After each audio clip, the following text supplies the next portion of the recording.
If you have a preschooler in your house, you're gonna like this video because we are doing some new preschool busy boxes. Hey you guys, it's Christina from the Purple Alphabet. We're making some new activity boxes for the preschoolers. You guys tell me you like these ideas because you can use them and be inspired to make your own at home. I actually have a playlist filled with ideas for other activity boxes too. I'm gonna put that down below in the description box so you can take a look at that after you watch this video. All right, I got a lot of ideas for this one. Let's get started. These totally caught my eye at the dollar store, and they aren't a necessity for this activity, but I love the colors. I love the shapes. They're little car Easter eggs. They're in the Easter section. You can probably still find them in stores right now. And if you can't find them, then you can use alternative. You can even use regular Matchbox cars. These come 6 to a package, but you might want to go ahead and pick up a couple of packages considering what this activity is. Real quick to talk about containers. I use dollar store containers for these busy activity boxes. They come in square. I've also have some in rectangle that are pretty large too. I think this one's going to be able to fit all of these cards. Should work really well. This is the Surefresh brand and it's in the kitchen section. So if you need some really good containers for activity boxes that are affordable, check Dollar Tree first. But then you can also find some at Walmart and places like that. All right, so we got our cars and we have a couple more supplies we're going to need for this one. I have these dry erase labels. These are ones that I just had on hand. If you need dry erase labels, they are definitely at the dollar store. You can find them there in different shapes and sizes, all kinds of things. These just happen to be what I had. I didn't want to buy anything else. I'm a huge believer of using what you have. Don't go out buying things if you don't need them. So what I want to do is I'm going to cut out a shape like a square that would be big enough to fit on the top of the car. So I'm actually going to cut my labels. And if I'm honest with you guys, I am not looking for perfection at all here. So we're going to just put these on each top of the car. Cut out 6 because I'm doing 6 cars. But if you have more cars, you might want to do a few more. I'm going to pick a few and use a dry erase marker to designate those as our vowel cars. A there, and maybe for demonstration, I'll do an O. And if you have more cars, you can do all the vowels and have more letters. If you're focusing on one vowel sound, I would just use that vowel sound and do the rest of the cars as consonants. So I'm going to put some consonants on here. And basically what we're going to be doing is working on word families. I'm going to choose some common letters, common consonants. Actually, I'm going to change this one and make this one just a consonant. Now we have our cars set up and we need one more thing to pull this off, and that is a road. So this is actually from the dollar store. It's part of their imitation Lego brand where they have the Legos on the side, and then you can comes with like 2 or 3 plates, I think, that have the road on them. And then this is going to be our little letter road. So we're going to drive our A up here, and we are working on the A word family in word sound. And so we have all these other cars that we can drive up. If you're just doing this for the first time, I would probably recommend going ahead and establishing which is going to be their first consonant or their last consonant. So let's try putting the T over here. And now we have all of these cars that need to drive up to make the new words. So we have pat, and we have cat, bat, and mat. When you want to switch them out, you can just wipe it off because it's a dry erase, and you can make this another vowel. And you can change out your consonants and then do whatever consonants you need for that word family and drive them up the road. You can also do this activity with numbers. It just works really well when they are dry erase, and you can just wipe them right off. And then these should fit really well inside this square container from the dollar store. So let's try just to be sure.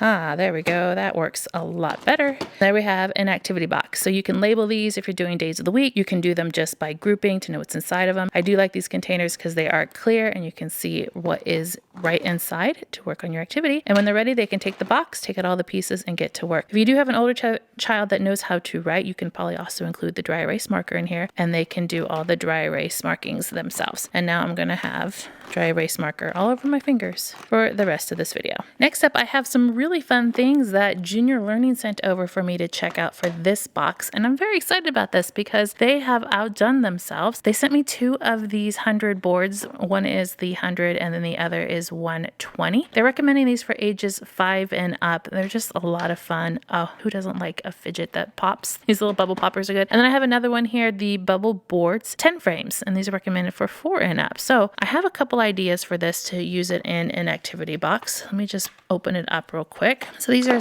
very similar except for the fact that one goes to 120. The 100 board is very similar to the Montessori 100 board. I've done videos about this and I've often recommended going to watch those, so I'll put that up there below if you wanted to go back and see my Montessori one. So this has numbers going, starts at 1 and goes all the way down to 100, going left to right. Each row is 10 by 10, and then this one is just slightly different. Same concept, but it goes to 120. These are bubble poppers, so you push them in just like any other fidget sensory toy, and that's what makes them great about this. And plus the numbers are printed right on there very clearly. And sometimes on these, if you buy them from different places, you can't see the numbers printed on them. And so this is really helpful that you can see it printed directly. So what a fun way to use a counting activity is just by popping the bubbles. Oh, they got a really good pop to them, and going and counting all the way up to 100. So using these boards, I would recommend adding some little number flashcards in. If you're a beginner counter, you can pick a flashcard. Let's say this is the one we picked. We picked number 7, and you can pop all the way to 7 doing the counting. So 1, 2, 3, 4, 5, 6, 7. And then you can turn it over and pop again. What's really cool I just noticed is that it has numbers on both sides, which is pretty cool. Didn't realize that. If you're learning simple addition, you can take two numbers, 7 and 3, and count out your first 7. 1, 2, 3, 4, 5, 6, 7. And then next comes 3. 1, 2, 3. What is 7 plus 3? And the answer is here, 10. Or you could play a game where you draw a card from a pile, or even use a roll of dice. I have used many examples of dice that have more than just 6 numbers that go up higher. You can pick a card. So the first person gets 1. The next person picks a card. They get 6. So they add on 6. And you go, and then whoever gets all the way down to 100 first wins the game. I'm going to put up another video that I've done on bubble popper boards up here in the corner for you to go check out, because there are a lot of ideas in those videos too. And all of these ideas also work with the 120 board, including the skip counting, adding, subtracting, and looking at number relationships. Here are the 10 frame bubble boards. You get 4 to a pack, and each one of them have the numbers printed right on them, 1 through 10. And then these are used with base 10 lessons. If you're just starting off, you only need to use 1 at first, and you can use this by counting 1 through 10 simply by popping each one of the bubbles. You can also add another to do simple addition, so 7 plus 6 with my flashcards again.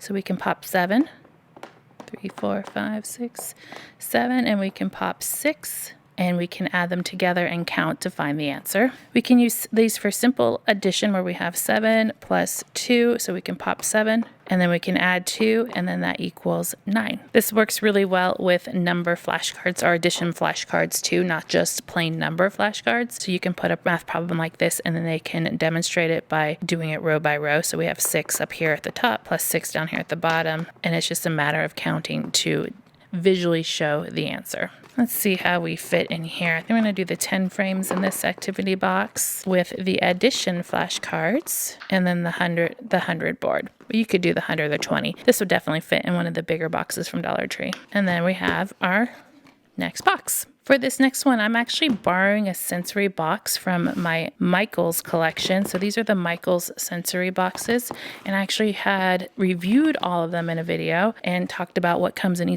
inside each one of them. This one happened to come with the sand, and then there's still some rocks in here. I took out everything else. I'm going to take out the rocks as well. Always reuse what you have if you can, you guys. It's always best that if you have some of the materials, just rework it to make new activities, and then we'll breathe some life into it. So I'm going to take out all these rocks and add some of my own things to it. Although it wouldn't be too bad to leave them in because I'm doing a beach theme, but just for you guys, I'll take them out. So we have here a whole bunch of kinetic sand, so sand that doesn't really dry out but has a really good texture to it. And this is going to be acting as our beach for the theme of this next one. So I'm just kind of loosening it up a little bit here because it hasn't been played with in a while. So this activity bin is more of a sensory bin. Very important to have some sensorial play, especially for that preschool age. At Dollar Tree, I found some more of those Easter eggs, but this time they were in the shape of shells. So I'm going to add all of them here here to the box because they belong on the beach, right? That's not all. We have to make this kind of a learning activity, wouldn't you agree? So these can open up, and inside I've already put some number stickers on here. The number stickers also came from the Dollar Tree in the crafts section. I just used 1 through 5. If you have more shells, you can do more. You can make this double digits. You can make them math problems if you want. And I went ahead and put 1 in every single one of these shells. That's simple, like 3. Oh, there's a 5 there. Let's see here. Mix those up. This one doesn't have any. So that one goes with that one. And this one probably goes with that one. And then in the floral section, you know, where they have all of the ribbons and all of the things for doing floral arrangements, they had a package of faux pearls. So I thought this would be perfect to use for the shells, because inside the shells, the little clam shells, you'd find pearls, right? So if you're creating the sensory bin, you can just add some pearls throughout the sand. They have to dig around and poke for it, dig it up and look for all of those shells.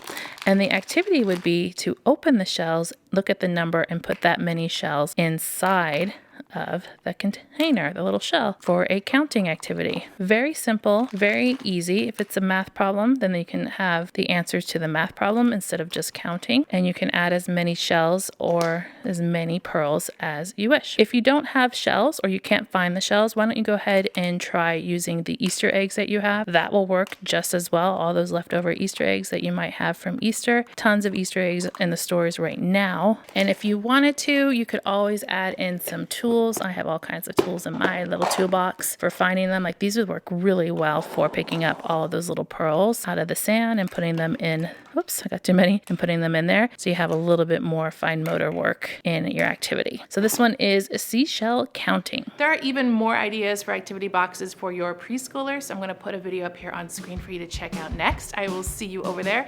Make sure to click subscribe to see more videos like this and give me a thumbs up to show your love.